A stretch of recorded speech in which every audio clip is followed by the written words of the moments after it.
Good afternoon, sir. Good afternoon, ma'am. Should we begin? Yes, Siri, please. Good afternoon. Good afternoon, everyone. We're gathered here today on the occasion of World Consumer Rights Day. The significance of this day was marked by John F. Kennedy in the year 1962 when he wrote a special memo to the Congress. This day is celebrated mainly to spread global awareness about conscious consumerism and is a day where the rights of consumers are made aware. Today, we're going to have Mr. Manav addressing us. But before that, as a general rule, let me just remind everyone, please turn on your videos, turn off your audios. You can drop anything in the chat if you have any concerns or issues. We will begin now with a prayer recited by Lekha Jain. Let us all now bow our heads for the prayer. Dear Almighty and ever-loving God, we thank you for this day and giving us an opportunity to organize this webinar. We place this webinar and all the speakers in your hands so that they may share most of the knowledge and may also be absorbed that invaluable knowledge. Bless them and their families. Bless all the participants who are attending this webinar. We also pray for our management, our faculty, and our students. Guard us and protect us. We make this prayer in the precious name of Jesus. Amen. Amen. Thank you, Lekha. That was divine.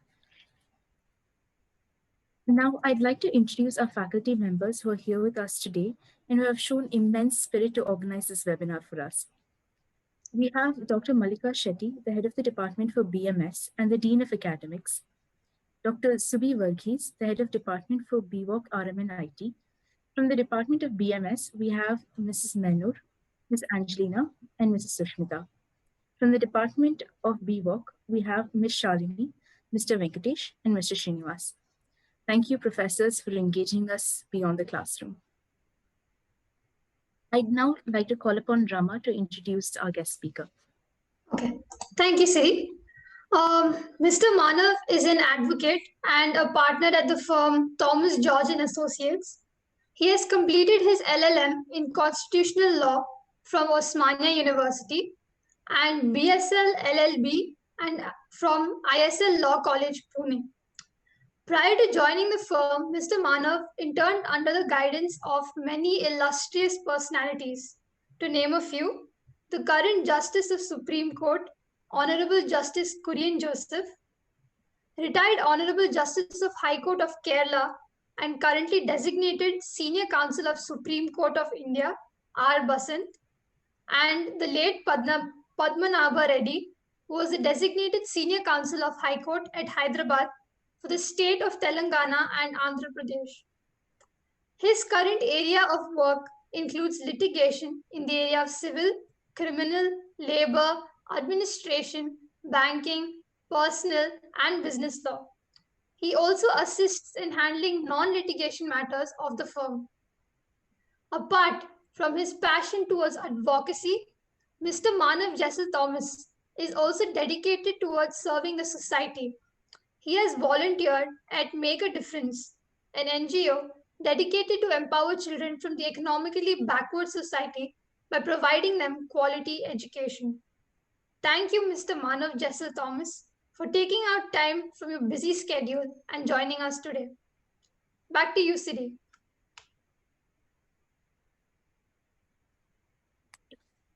Thank you, Rama. That was amazing.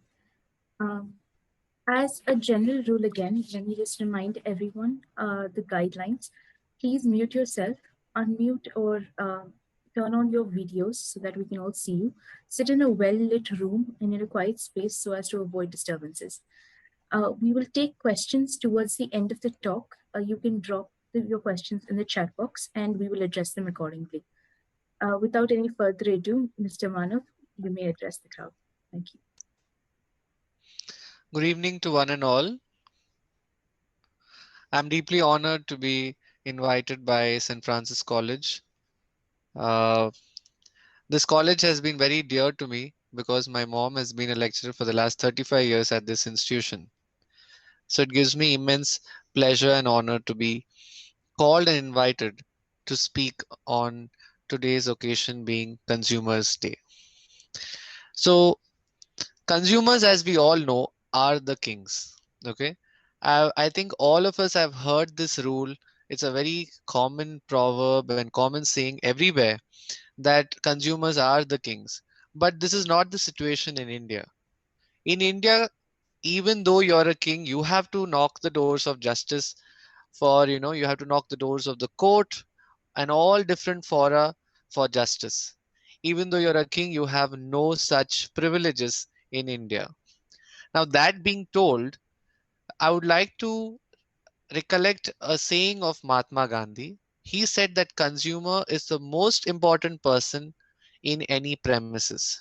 All these shops and establishments and companies are run only because of consumers. But it is so sad, I should tell, that the companies do not think of us consumers as the king. And they do not consider us important, and that is why we are cheated on a day-to-day basis. In today's uh, modern era and today's COVID zone that we all are stuck in, because of which we are having these webinars, all of us are in a digital era. In this digital era, we are buying goods and services online much more than we used to in the years before. So all of us are prey, I must tell, we also fall prey to these digital ads. Okay. We fall prey to false advertisements. We fall prey to the sellers on reputed websites and portals like Amazon and Flipkart. You would have come across a number of products, which are delivered not as per the description. So in today's talk, I'll try to enlighten you all about our rights as consumers. All of us are consumers in today's world. Everyone is going to buy anything, anything you buy in the market is making you a consumer. So now let us know what a consumer is as per the court. Okay.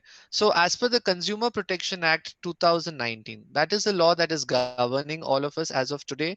It was the Consumer Act 1986, which was completely repealed, and the new act in 2019 came in force. Now, as per this new act, a consumer is a person who purchases the goods only for his personal services. So if in case you're going to buy these goods at bulk for reselling them, then you will not be governed by the consumer laws. Furthermore, you cannot open bank accounts for current accounts, for the purpose of business, and again fall under the definition of consumer.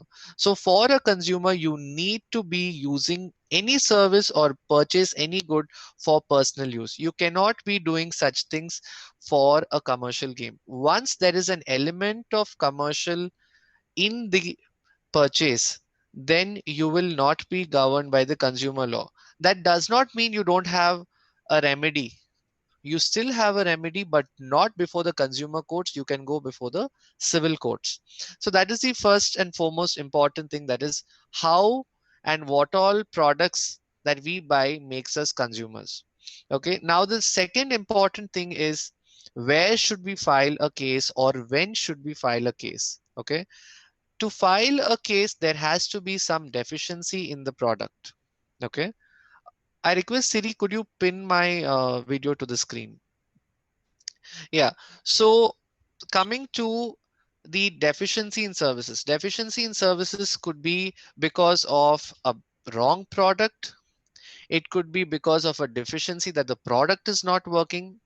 It can also be because of negligence in the services provided. So because of all these different, parameters are required to approach the consumer court.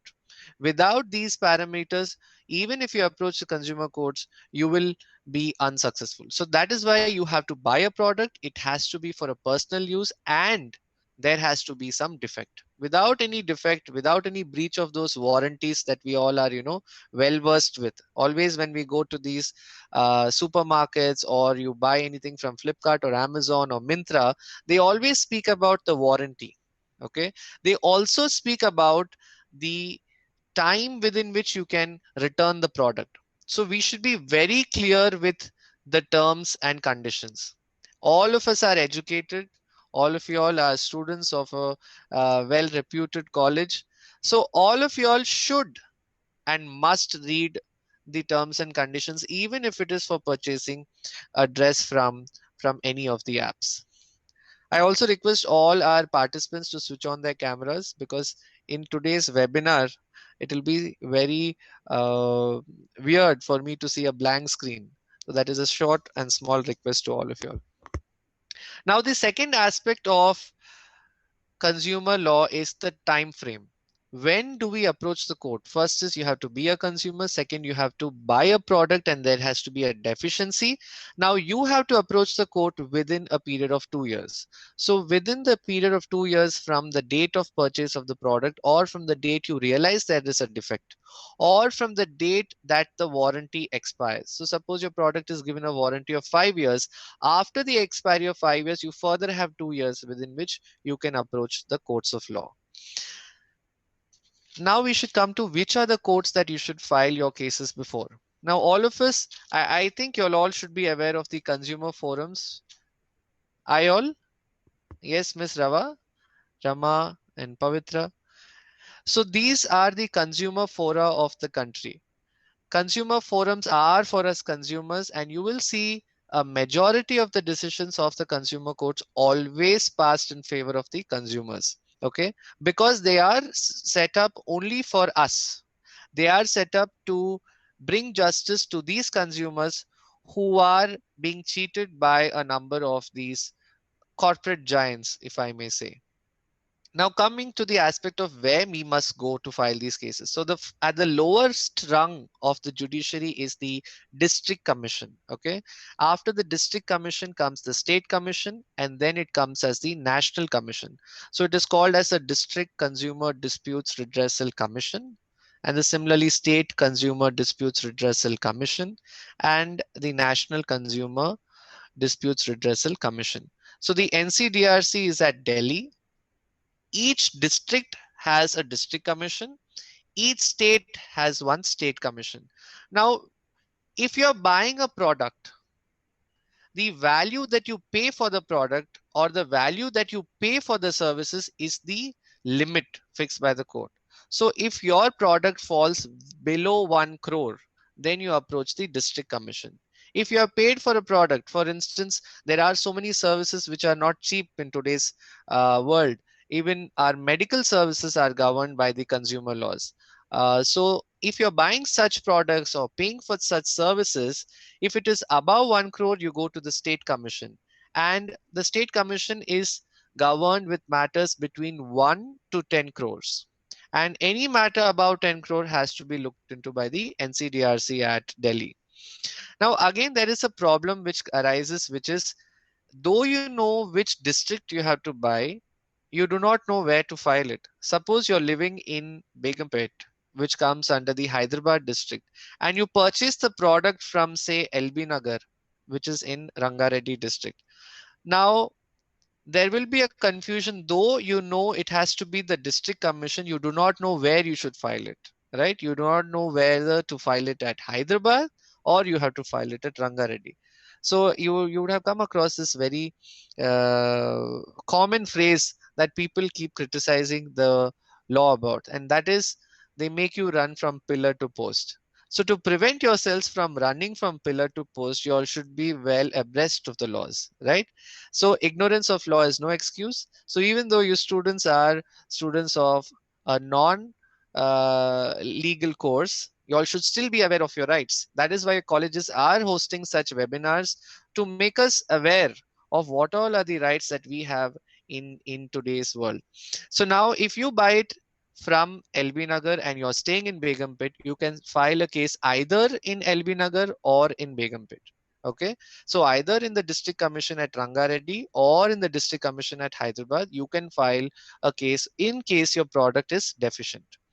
Now coming to the aspect of before we move on to the other related aspects of consumer rights, there is one simple advice that me being a lawyer also I'd give all of you all is, do not come to a lawyer as your first rescue. Okay, that is the last resort that you come to a lawyer. Try your best to settle your matters.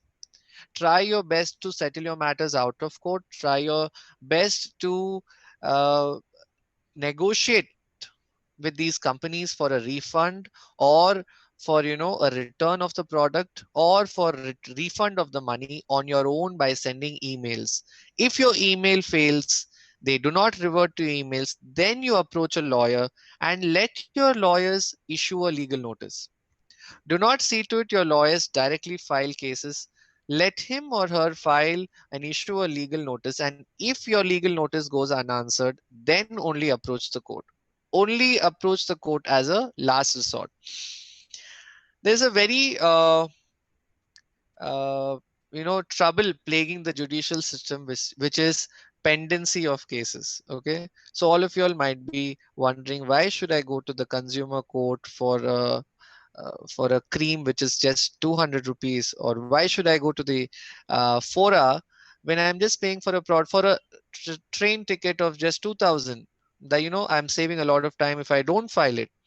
But what we all must realize is, when you file a case, say in 2021, and your cases, usually the consumer forums decide the cases within 1 to 2 years, which mind you is a very quick remedy, I must tell you. For people waiting for justice for the last 8 or 10 years, 2 years is nothing, I must tell you. So when you file a case, you always should ask for interest from the date of filing the case till the date you get the money. You should always seek that relief.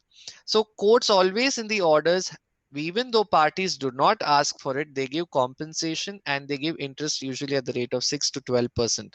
So people, all of us, when we blame the judiciary for the delay, we forget that we are also benefited by this delay. When we are getting this interest, everyone forgets the fact that all that delay is being compensated. So it is very important for us, though it is a small amount, approach these fora and seek relief. The reason that it is important that even one of you approaches these fora is, these companies will realize that they cannot take consumers for a ride. Abroad, consumers are treated like the kings, but in India, since we are not treated like the king, we should hit the doors of the court.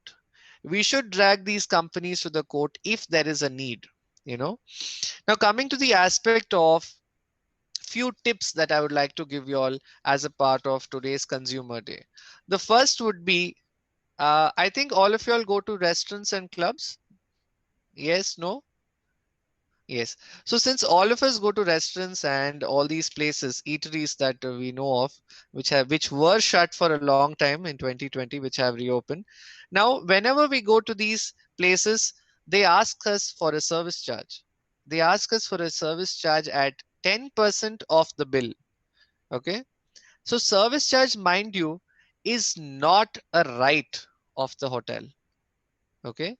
It is not mandatory. It is not like the taxes that we have to pay. We do not have they cannot demand us to pay service charge. Service charge is nothing but tipping them, and when you're tipping the hotel for their services, it should be out of your own accord and your will. They cannot say pay 10% because you like the ambience, right? So you should stand up and tell the hotel you cannot charge service charge. I will pay you 50 rupees, 10 rupees, 20 rupees, what I feel and what I would feel justified according to me. You cannot decide the amount that you will get as service charge. That's the first thing. Many of us know this rule but do not speak up in the hotel because it's embarrassing. Ki 10 rupees ke liye kyun itna, why do we make a big fuss for this 10 rupees? But we should let them know that it is not their right, but it is our right to give them or not to give them. So when I was in Delhi at a restaurant, I was charged 1500 for service charge. 1500 for service charge was too much. So they had gone on the premise and they said, I told them I would not pay service charge. They took my mobile number, my name. So hotels in Delhi are very famous for taking down your details. They will not call you, whether it is even a year or two later, but just to threaten you that we have your numbers, they're going to ask you your numbers, but you do not have to feel afraid because they are not going to come and file a recovery suit in any court for you to pay that 1500 or that 20 rupees, right? So you should take the call. You should tell your hotels after you eat that no, I will not pay service charge. Then they will change the bill and give you a fresh bill. Now there is another trick that they do when they change the bill is they try to add that amount in the product. So you should ask for the previous bill. Okay. So there are a number of ways we consumers get fooled, but we should be smart that we should outsmart them, and see that we are not getting fooled on a day-to-day basis. So usually the old bill will have a strike off in pen and then they will bring a new bill. If they directly give you a new bill, you should check it and see whether they have included this service charge as any other amount in the products. Now coming to the other aspects of your plastic bags. All of us, when we go to Reliance, when we go to Heritage, when we go to Bata, we buy those plastic bags or we buy these paper bags. Now these plastic bags, they will ask you 3 rupees. Mind you, this 3 rupees you cannot pay if there is the logo on the bag. If you find that there is a symbol of Bata, the symbol of Reliance or any of the companies on the bag, they should not charge you the amount. The reason for this is that you are in a way helping them advertise, okay? Because you will not take this polythene bag or paper bag only for that one product and go home and leave it at home. We'll definitely use this for our tiffin box to college, for our clothes while giving to the laundry. So when we're using this bag so many times again and again, we are in a way helping people know that there is this company Bata, or we are helping people remember to, go to these places. Yes, you are not being paid for this amazing advertising that you are doing for them, but you are in a way helping these companies know that they exist. Okay. So that is the sole reason that we should not pay that 3 rupees when they give us the cover. And always when I speak out like this, in marketplaces, I will be looked down upon ki 3 rupees ke liye kyun itna ro rahe hai? But that's not the point. It is the point of the principle and not being looted. That is the point. Coming to an example, when I was a student of law, I had brought this one digestive biscuit. Okay. Now this digestive biscuit, if many of you all would see, comes with few of the biscuits powdered. Okay, many of us will see that the portion of this biscuit is powdered. Now, I would like to know if anyone in today's call took the effort to call that toll-free number and raise a complaint. You all can use the raise of hands option in the chat box. I have 133 participants on today's call. Did all of you all did observe that these biscuits come a little crushed? But so I see no one's raised their hand. So I took the effort. At home, I was being made fun of for making a call for just a biscuit, which was only 5 rupees. Okay. I called them and I told that the entire biscuit packet is crushed. And you won't believe, in 2 weeks, I got a big box filled with at least 10 to 20 packets of biscuits. So if you multiply 5 into 20, it's much more than what I paid, right? So you should take that effort. Only if you take this effort will you be rewarded. Now, I did not have to go to court. I did not have to send a notice. I just picked the phone. So there is a reason that there is a toll-free number on all your packets. You all can always see any packet that you purchase, any food item. There is always this thing, toll-free number for any consumer complaint. They always mention it. And you all should take the benefit. You all should take the benefit and raise such complaints. Then you all will be bringing it to the notice of these companies as well, that there is some product deficiency for which they can be sued. And this is one step before suing them. That is, you raise a complaint. So even if you raise your complaint, half problem is solved sometimes. So that is one very important thing. The next thing is something that all our parents would have told us, is to keep the receipt. You know, it is always important to keep the receipt till you're sure that this product is not going to go bad. Okay, so if you're buying a product, you're buying a mobile phone, keep that box. So Indians have this amazing attitude. We all love to keep the plastic covers on new things. Instead of the plastic covers, keep those bills. Keep those boxes that you're buying for the phone. Keep that receipts.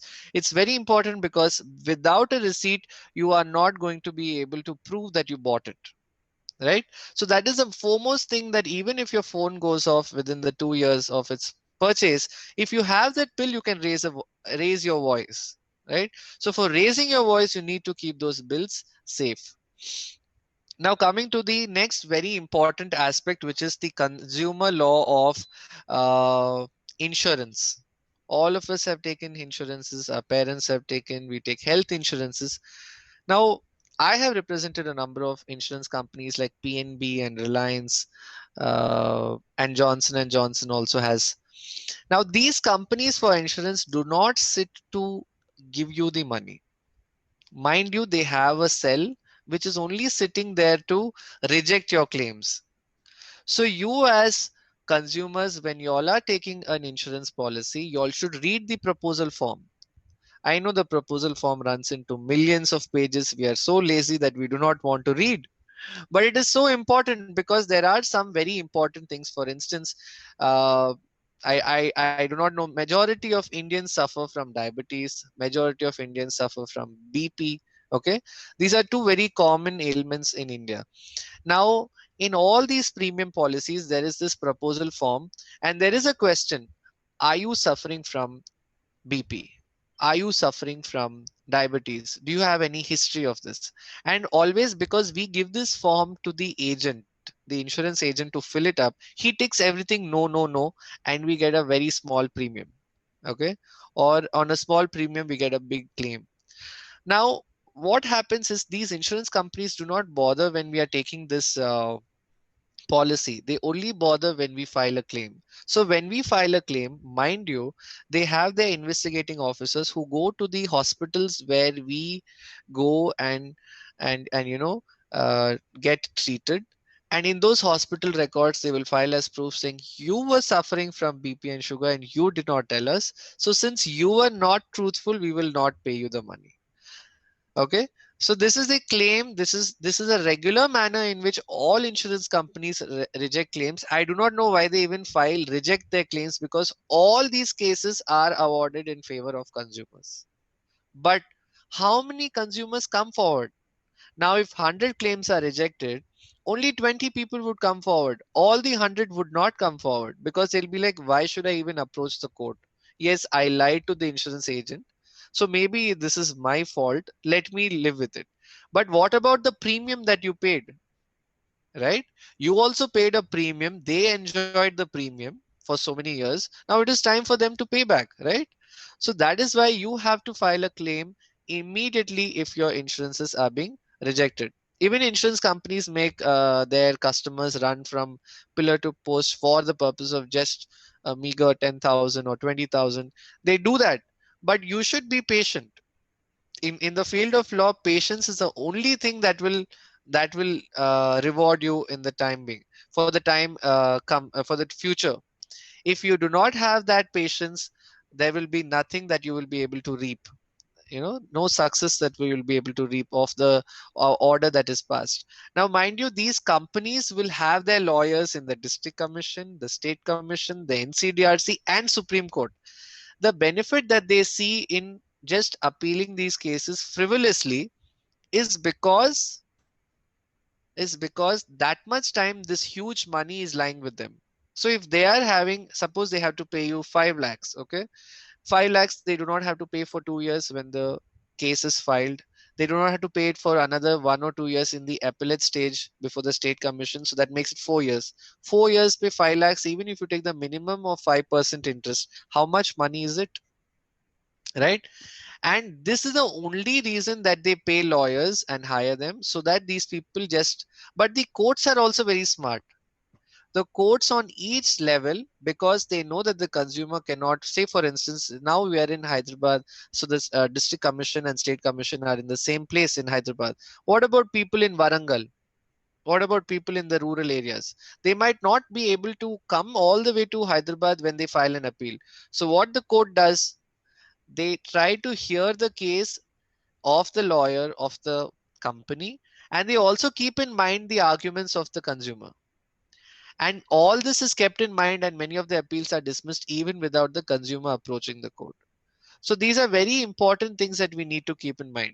There was once a case which was referred by of actor Mohan Babu's Jaguar. So he purchased a Jaguar, and his Jaguar did not have the necessary mileage. Okay, necessary mileage and that necessary initial pump that you get when you accelerate. It has one push. These forward luxury cars have that.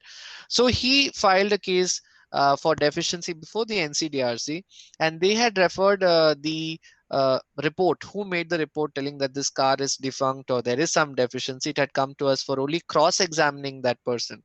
So while cross-examining him, that person did not have any knowledge of anything said in that report.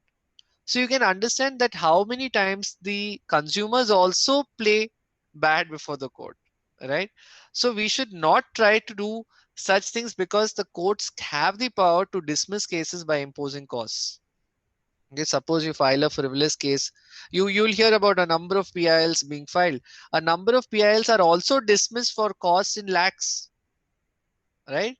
So we should be very careful that we do not come under the scanner of courts as a chronic litigator, right? We should come in the courts in good books of the courts as well, because all the orders of the courts, all the judgments of the court are a part of record. So we can, if anyone keeps filing frivolous cases, they can show it to the court that these are all cases that he keeps filing and he's just a chronic litigant. The court might not even see your case when there is an actual trouble, right? So we have to be very careful and very cautious in that way. So now coming to the insurance policy, there will be a proposal form. Read your proposal form. After your proposal form is signed, the policy document comes by post. It is sent to you, or now due to COVID they send it via email. If you have any issue with the policy document, you can raise a claim within 15 days. Say you're not happy with the terms, say you're not happy with the premium, say what you were told by the insurance agent and the document is completely different. So in such cases, you have a 15 days free look period where you can raise these disputes. And when you raise these disputes, they will be able to accept. And when you raise a claim before the court, at least you can take the plea that I already raised this dispute within the free look period. Now coming to the next aspect of medical negligence, all of us fall sick on a number of occasions. We go to doctors, we go to hospitals, we go for scanning centers. Now all these people are uncovered by the consumer forum. If there is any deficiency in the services of all these services of any scanning report, suppose for pregnant women, when they undergo the scanning tests, sometimes their child is told to be normal, but the child is born with a lot of deformities. So such cases come before the consumer forum itself. You can file for medical negligence against these doctors. There are so many times these doctors, when you go for, say for instance, you go for a sinusitis surgery. Okay, when you go for a sinusitis surgery, they take this declaration form. What is the declaration form? In the event of death, the hospital will not be liable. Do you think the hospital should be liable because you signed this form? Yes, Siri, tell me. Should the hospital be liable because you signed such a form? I believe so. You signed a form telling the hospital will not be liable even if you die. If so, do you think now you can go back on your terms? I mean, death is something that's very serious. So it's one mistake. It's not that we're certifying that the doctor can go in there and fiddle, and whatever happens after that is completely valid. Even though you do sign a declaration form, I think that you still have some vestiges of rights that prevail. What do you think, Miss Aishwarya Parlapalli? Yes.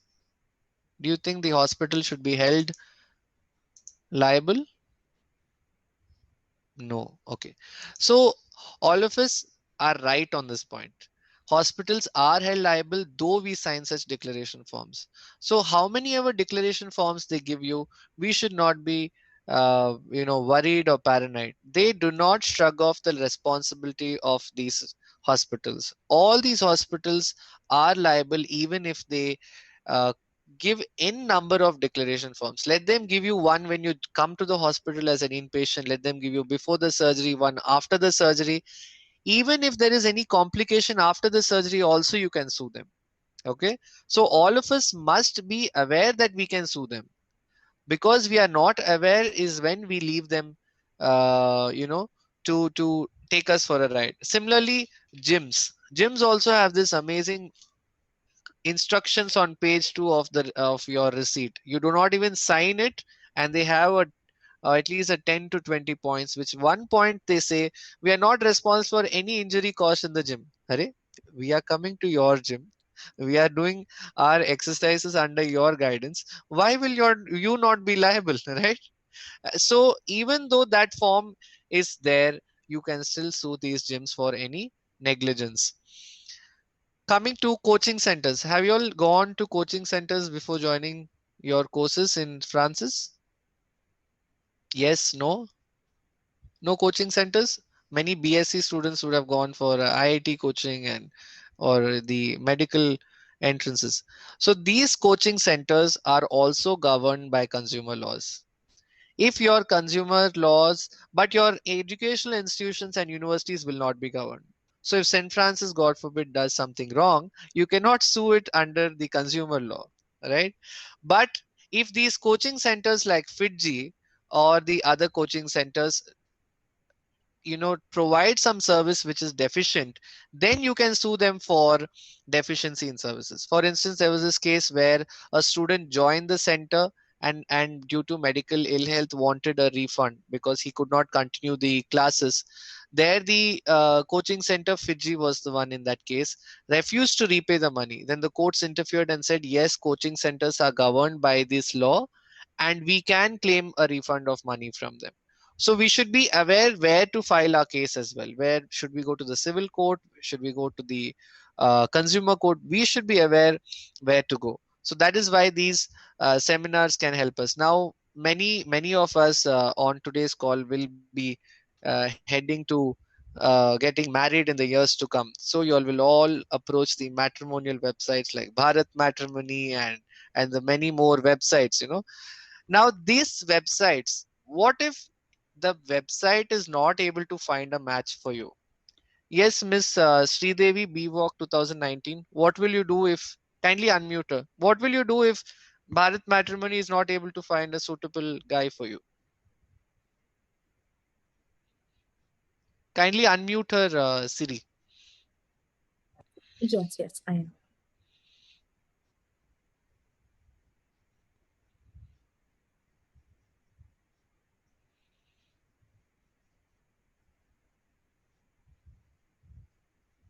There are a lot of technical issues when we have to unmute a single person, I understand.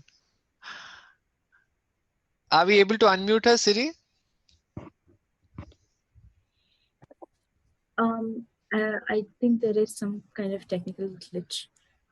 Siri, I think you can put it in the chat box. What will you do in case you're not able to, or the matrimonial site is not able to, find a suitable guy for you? Similar question to Khushi Verma. Khushi, is there any student who can unmute her call? I think I can unmute Gautami. Okay. Yes, Gautami. What will you do if Bharat Matrimony is? Yes, Gautami. Sir, can you hear me, all of you? I can. We all can.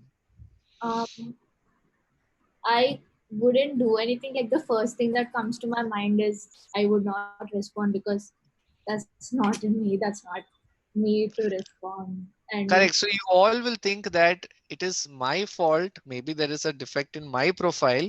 That's why I didn't get a suitable guy. So that's why let us leave them. But you should understand that's wrong. Why does matrimonial sites take money from you? Yes, Gautami? Yeah.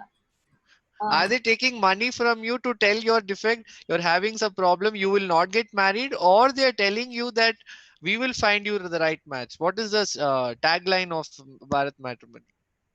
Sir, I think if I would read stuff like that, if they mention anything in the terms and agreements that they offer before I join the matrimonial website, if I Correct. see something like we promise you to find a groom and stuff like that, then I would probably raise that question.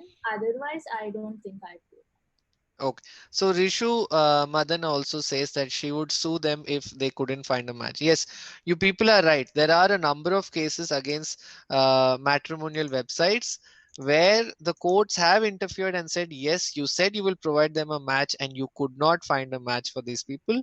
So refund the subscription amounts that you took from them. Even Miss Sri Devi also says the same. We will file a case. So yes, all of I you all believe, should raise. Yes, I'm sorry, I believe Kirtana has a question regarding this. yes. She asks, but what can they do if they couldn't find a correct match? You can file a case before the consumer forum for refund of the subscription amount that you paid. You can also ask for mental agony and compensation for the wastage of your time on that website, because I'm told we spend a lot of time on these websites to find the right match. You have to send so many requests. So since my sister got married 2 years back, I have experiences sending requests to many people and then not finding anyone through the website, and we found someone out of the website. Though we didn't sue them, yes, we should have sued them though. So this is what all of us needs to do. You need to take the right step at the right time. Now coming to this very uh, funny aspect of these Fair and Lovely creams, these become fairer creams, or losing weight in 2 weeks or 3 weeks, or becoming fairer in 3 days or 7 days. All these creams and these advertisements are also under the scanner of consumer courts. All these ads, all these fake ads which tell you that you can you know grow hair in many years, in few days, grow fairer in few days, or become thin in few weeks. All these people making such ads, and all these actors and actresses on these ads also can be sued. Recently there was a case against a Malayalam film star because of his ad. There was someone who purchased this Ayurvedic oil, and his hair did not grow back, and he actually sued the company and the actor. So you all can take these. Now that oil would have just been 200 rupees or 300 rupees, but he took so much effort to put that oil for so many days. Could be a reason, right? So you can approach these courts of law even for the flimsiest of things if you feel that you have a case. Right? So all these kinds of fake advertisements, fake warranties, all these things can be taken task to. Now lastly, before we move on to the Q&A, the last portion is banks. Can we sue banks? Okay, before the consumer forum. Now all of us take housing loans. When we take housing loans or mortgage our houses for any personal loans, they take our property papers, right? Now when they take our property papers, there are a number of instances, I must tell you, that the banks lose these documents. Okay, without naming these banks, there are a number of cases we are representing for the bank because they lost the document. So now what do we do? You should sue these banks for their deficiencies, because you are not giving them your original property papers for them to lose. Because mind you, if your property papers are lost, its market value falls, right? Because the reason is, everyone who's wanting to purchase a property will think you have mortgaged this property with even not a bank, but even with private individuals. Maybe you took a hand loan from your friend. That is why he has your document. That's why you don't have yours. And now you're falsely telling us you lost your document, right? Because of this one doubt, it is very important that banks must pay the price if they lose your property papers. There are a number of instances when housing loans go on for 30 years or 40 years. So the problem is when you repay the loan, you forget to take the document because 40 years you did not have the document with you. So that is the reason many people forget to take the documents. So after 20 years, they realize, Arey, wo document kahan hai for another loan. Then they realize there is no document. Then they realize they never took it back from the bank. So in such circumstances, even though I told about the 2-year limitation, you can approach the consumer forum for loss of documents from the bank. There is one case where we are defending the bank where there was a fixed deposit. The fixed deposit was closed and the money was already given, is what the bank claims. Now, since a bank is claiming this, the bank should have a document to say that, but the bank is like, it is 10, 20 years old. We do not have any document. Now, only because of the fact that we don't have any documents, the customer can win his case. So he can get twice the FD money, which he would have in case he withdrew. Then this will be the second time he will be given by the court. So every institution also, you should protect yourself in such a way that you are not misused in this manner. So we have to protect our consumer rights. Now all of you all, I think, are well versed with the consumer law. I think you all are well versed with what all rights you all have, who all you all can sue, who all you all cannot sue, and where you can sue. So these are the many important facets, that the consumer rights has to be you say enlightened. We all have to be not ignorant of a law. We should know the laws, right? That's why even though we are not in a law school, your college is hosting such webinars to enlighten you all of the different rights that you possess. Because as a consumer in today's world, everyone is a consumer. Your faculty is a consumer, the college is a consumer, all the students are consumer. I am a consumer. Even if I have to buy all the books behind me, if the book is torn, I can still sue him, right?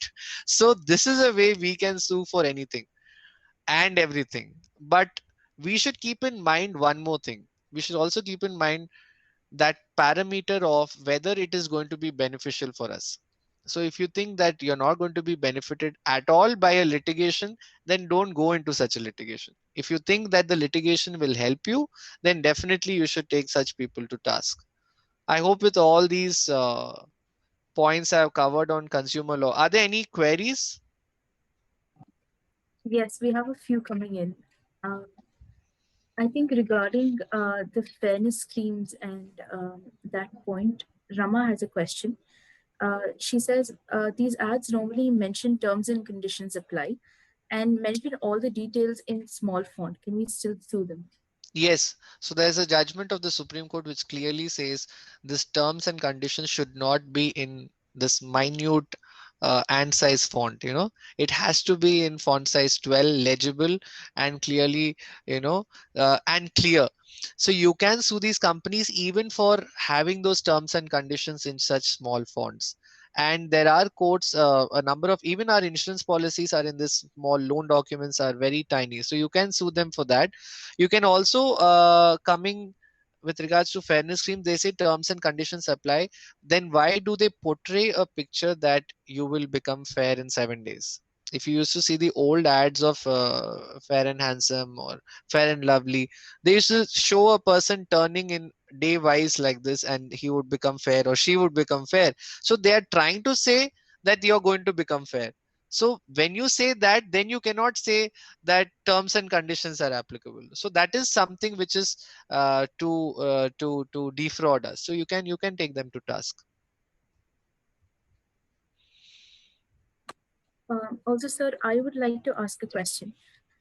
So what would be the challenges that you face when you're talking to marginalized or uneducated members in the society regarding probably consumer litigation and consumer protection litigation? Consumers, I must tell you, the majority of litigating people before the courts are uneducated people. They know their rights much better than the educated. They are well versed with who cheated them and what to do than what we do. They never sit quietly. Mind you, a person from Andhra Pradesh, he had come all the way till Hyderabad Consumer Forum because of a fault of Amazon's refund policy for a phone of just 20,000. Okay, so he came all the way. He said people should not be cheated, so I am going to I don't care even if I have to spend money travel to Hyderabad, but I will come, you know. So marginalized section, though they are, first of all, they will not fall prey to digital frauds. Second is they are not bothered about fairness products. Third is they are not bothered about these matrimonial ads, right? All these are digital frauds that we come across. They are not going to have issues of uh, buying a wrong phone, or having these problems that people from the cities face. So coming to consumer litigation, it's mostly for people who have spent so much money buying. So they can have problems with fertilizers not having serving the needs. Then in such cases they come, but they are aware of their rights. They are well aware of their rights. There is one question by Yes, Gabriela, I think, right? The reasons why people hesitate to raise their voice could be because of the cost of the decree, which would fall on them, which would be heavy, time, and very less hope. So, Gabriela, the cost of the decree, I'm telling, only if it is a frivolous case will the court give cause. And it is very rare that consumer courts give an award against the consumer. 90% of cases are awarded in favor of consumers. That's on point one. Time coming to time, I think 2 years of time for a consumer litigation is very, very fair and square. There are cases which are solved even in the same year. Okay, so the time that consumer forums take is much less when compared to the civil court. So if you file a case, you can get a judgment in 1 year also. There are a number of cases where the judgment is given in 1 year. So the time is less that is consumed by the consumer courts. And you should have hope. Not only in law, you should have hope in life. So I don't think that should be a reason that you do not approach the courts of law. If you have hope and patience and a good lawyer, you will definitely be able to succeed to the maximum possible. Next question we have by Hans Pavitra. Are pharmacies also liable to compensate if they give you the right product with a defective product? Yes, you can sue these pharmacies for giving you defective products, because when you buy the product, they are supposed to give you a product which is not expired, right? So you can take them to task, and you can ask them to even refund the product. So a number of times when we buy, even why we going to pharmacies, when we buy fruits from the market which are spoiled also, I have sent them back telling that these are not the fruits which I have paid for. But it is all that who takes this pain. You all have to take that pain, then you all will get a better product, right? Otherwise this person will keep selling these defective expired products to a number of people. We have a question by restaurants by V Madhuri. She says restaurants do provide us with water, plates to eat and chairs to sit, and also serve food. Won't these come under service charge? So Miss Madhuri, a bottle which is 15 rupees or 12 rupees, they're giving you in this small glass and charging so much money. A plate of idli which is just 12 rupees, if you go to a 5-star, you will have to pay at least close to 1000. They are covering all already, right? They are not having any unique idli batter with them which is going to be different. They are already covering the ambience in the price. Otherwise, why do you think a 5-star has to charge 1000 rupees for rasam, which you can get it for just in 100 rupees, or in this curry points for just 30 or 40 rupees, right? So they are already covering the entire amount in their product. So they do not have to charge again service charge. If they were giving us rasam in a 5-star hotel for 20-30 rupees or even 100 rupees, then I will give them 500 rupees service charge on my own, right? So that's why they should not, is the rule. We have another question from Manasa. Can we also sue institutions if there are certain certifications and logos absent? For example, ISI on electric goods or Hallmark on logos on gold. You can sue them if this hallmarks on gold, though it is absent, proves that your gold is defective. Suppose you're able to prove to the court that this gold is not authentic, it is not genuine, then you can sue such and if a gold is not genuine, mind you, it is not only consumer courts, criminal courts also will entertain such complaints that you have been sold fake gold. A number of big companies, for when they take these gold loans, when they take your gold, they are supposed to check whether the gold is authentic or no. Now many a times the gold they get is not going to have the hallmark or anything. They can buy it from these regular jewelers also. So still in such cases, if they take a gold, they are supposed to do all the scrutiny and check. Otherwise they will fall under the scanner of not only consumer law but also the criminal law. Next we have a question by Gautami. What is your take on the recent web shattering news of women seeking a crore compensation for being delivered the wrong pizza? Is this consumer abusing their rights? See, it is the question of one's religious outlook. I'm not sure whether the consumer court. See, you can ask the sky. The sky is the limit. The court will give you what it feels fit. You can ask 10 crores. The court might just give you the pizza ka price back, right? Or it might just give you 10,000 more. Whether she's abusing the process of law or not is secondary. The first point is her religious sentiment for not eating non-veg for her entire life was breached just because of this one incident. Me being a non-vegetarian, I would not understand the feelings of a vegetarian. But me having a number of vegetarians, I understand that they are from their childhood not eating it for many reasons, be it veganism nowadays, or be it spirituality, or be it their rituals and customs and traditions, and then she also said that I'll have to get all these things changed because of new ceremonies, because I ate it by mistake. So she's going to spend money, she says. So we should understand her problems also. Yes, the company is wrong, but the company just came and said, we'll pay free pizza for your family. So that showed that they were very casual.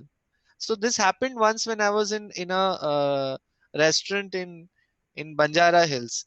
They had given us, so I am a non-vegetarian, my friends were vegetarians. They had ordered for food, and it came, instead of I think a vegetarian, it came as a non-veg dish had come, and I was not able to decipher if it's veg or non-veg. So my friends were saying, this is not taste, this is tasty, I said that was on another note now. But then we called for the waiter and we asked to cancel the entire bill. So we walked out from the hotel. He said he will sue us. I said, you're not in the place to sue me because you are at fault. So we walked out of the hotel and we did not pay a single penny, though the bill was of 3,000 rupees at least, because it was a number of dishes. And he said, why do you want to cancel all the dishes? You don't pay only for this dish. But the point is, these people were Jains. Okay. I told them that you're lucky that he's not suing you for, like this lady, for 1 crore. And you're just foregoing with 3,000. Yes. Any more queries?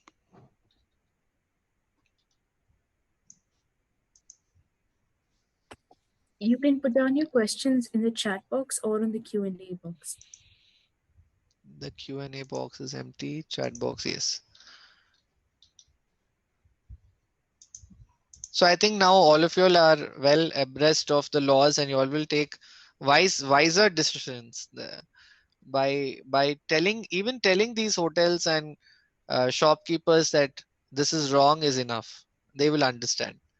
Even when you go on a bus trip, if you're taking these late bus night journeys to either Pune or Bangalore, these hotels that they stop at, they will serve you water bottle for 40 rupees, which is just 12. So you should have that consumer in you to tell him that they are wrong to sell it above the MRP. So these are some very small things, but you all can be benefited by it in the long run. And if all of us take such stands, the society will be a better place to live in, is what I feel.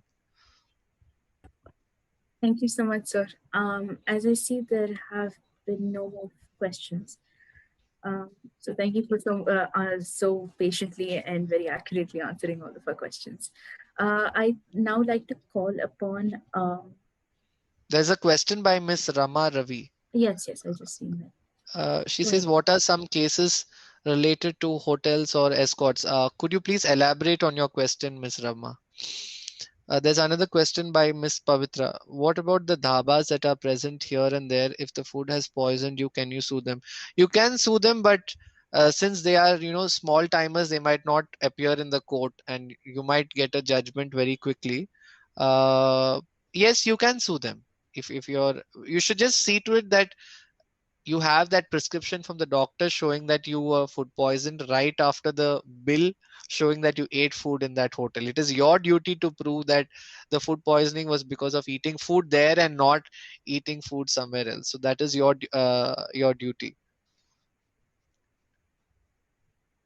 That's what I said. You can sue anyone if there's a deficiency in a service or a product.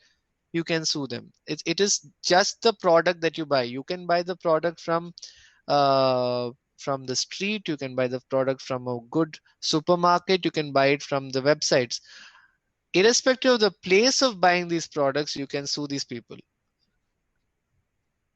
Yes, Rama. Yes. Are there any scenarios where you think we should exercise our consumer rights while staying at a hotel or resort?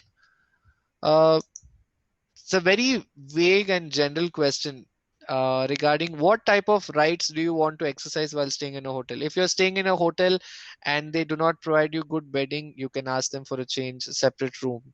If you stay in a hotel and the service is bad, you can definitely ask them for better service, or you can ask for a refund and leave the hotel. So such kind of services you can exercise anywhere.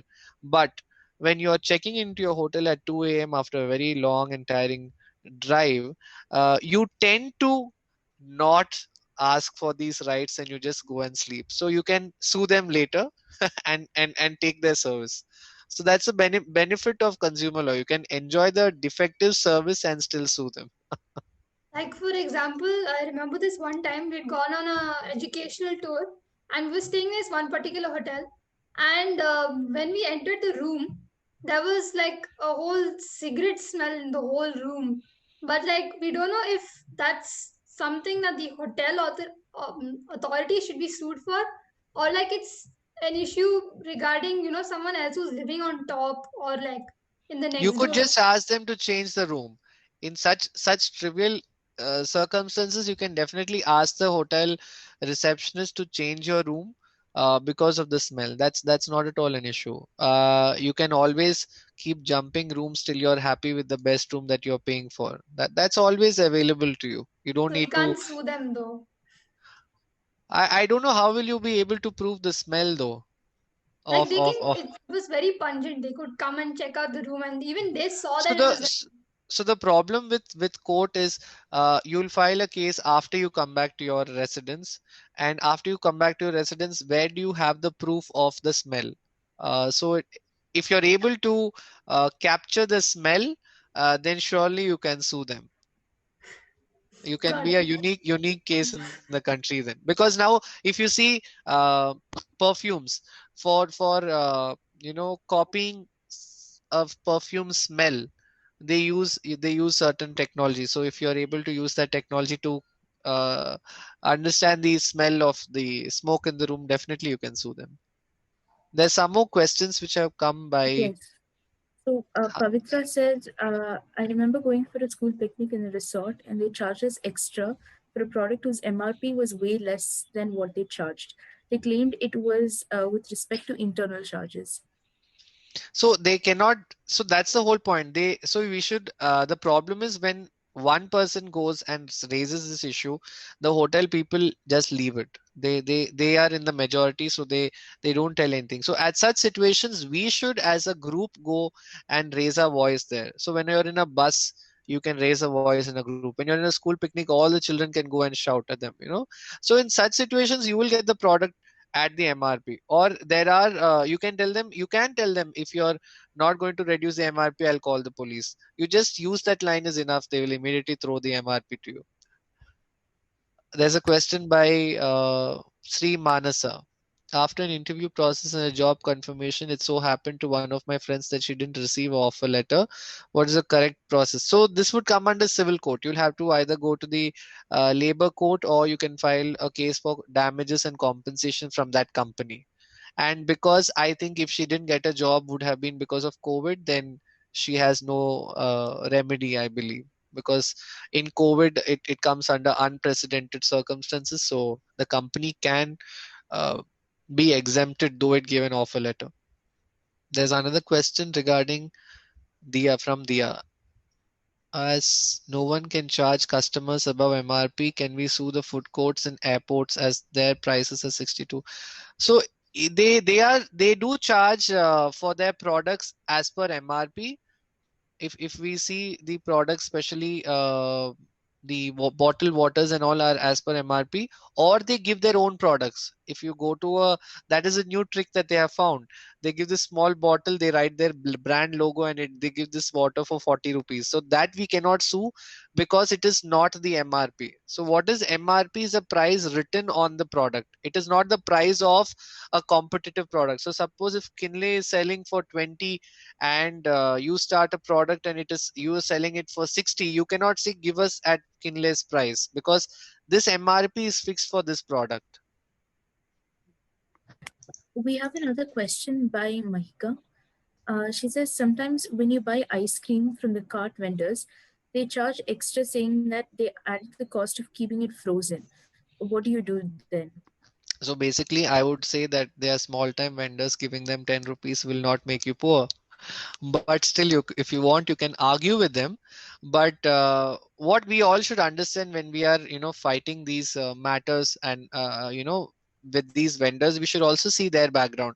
Suppose it's a poor man with a, ice cream cart. If we are just going to give him a 5 rupee or a 10 rupee more, or if we are buying ice cream at 2 in the morning, where that man without sleeping is selling you ice cream at 20 rupees more, we can give him that 20 rupees more because of his effort, rather than feeling bad for it, rather than when we pay Creamstone its ice cream prices which are much higher than what this man is selling for one a stick or a scoop.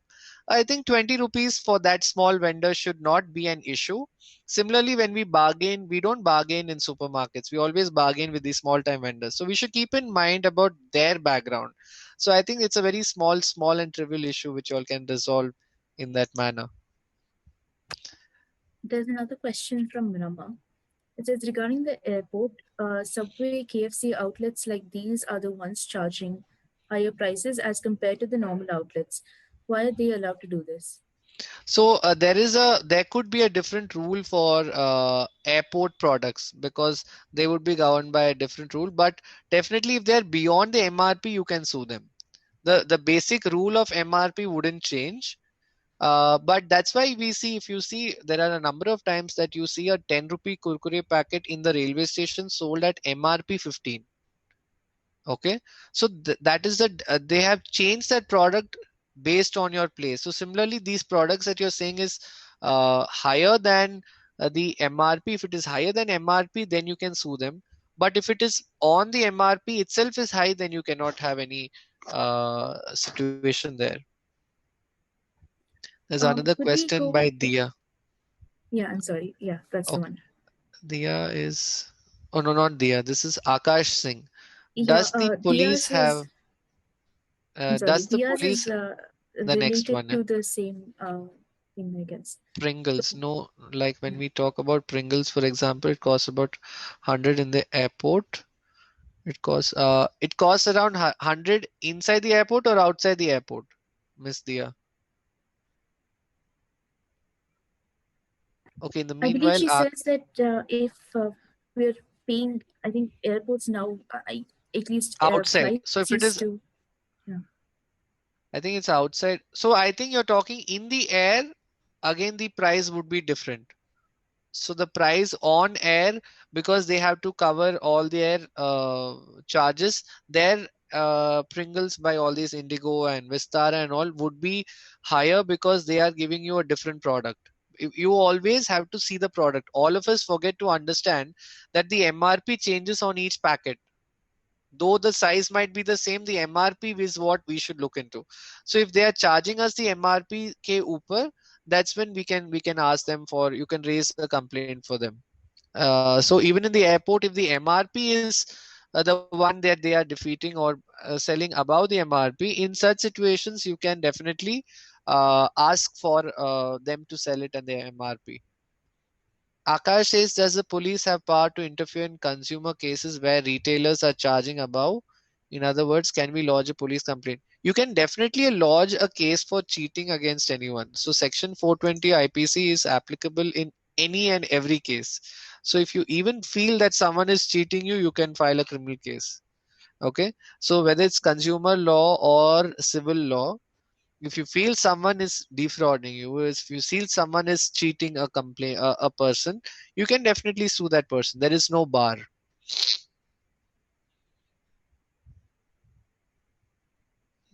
There's one more question by Nimisha. There's a rule of not charging extra on water bottles, but nowadays the restaurants are labeling their own brands on bottles and changing the double price. Then, so this is when you people have to take a stand and approach the court regarding this. So for instance, there was an issue like this regarding PVRs of how they are charging Coke and Pepsi at a very high rate of 80 or 180. The court interfered and said, no, you cannot charge. So similarly, in such a circumstance, you can take this hotel to task, stating that they are providing the same water as other brands, but at such a high cost, which is unreasonable. So you can ask them to reduce the price. Definitely there could be something justifiable that will come out if you take them to task. We'll open it up for another 2 questions. Okay. So if you have any questions, you can probably put it down in the chat box or in the Q&A box. So I'd like to thank Malika ma'am. I'm not sure if she's on call. I'd like to thank Malika ma'am, the faculty and the management of St. Francis for giving me this opportunity of enlightening all of us regarding the consumer law. I hope I have done justice to the topic on the Consumer Day today and enlightened all of you all.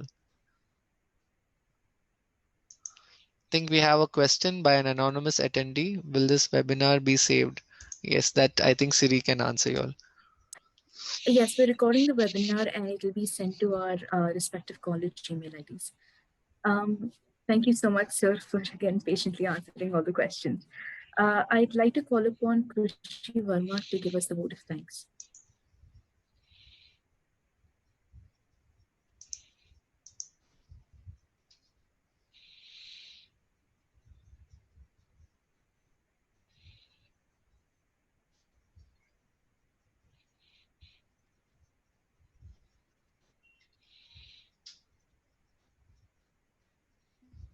Yes, thank you, Siri.